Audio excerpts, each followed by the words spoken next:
ایک مزدور اور اس کی بیوی پریشان بیٹھے تھے۔ بیوی نے پوچھا، تم کیوں پریشان ہو؟ مزدور بولا، میں جن صاحب کی کوٹھی پر مزدوری کر رہا ہوں، کل ان کی چھٹی ہے۔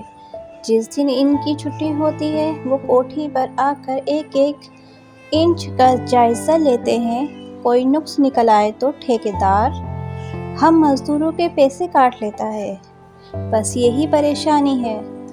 اور تم بتاؤ، تم کیوں پریشان ہو؟ بیوی بولی، جن ڈاکٹر صاحبہ کے گھر میں کام کرتی ہوں، کل ان کی چھٹی ہے۔ جس دن ان کی چھٹی ہو اس دن سر پر کھڑے ہو کر کام کرواتے ہیں، کہتی ہیں کہ ایک ایک ٹائل میں تمہاری شکل نظر آنی چاہیے۔ پتہ نہیں کل کس بات کی چھٹی ہے۔ ان کا چھوٹا بیٹا بولا، میں بتاتا ہوں، کل یوم مزدور ہے، اس لیے سب بڑے صاحب چھٹی کریں گے۔ مزدور اور اس کی بیوی نے حیرت سے بیٹے کو دیکھا اور پوچھا، تمہیں کیسے پتہ؟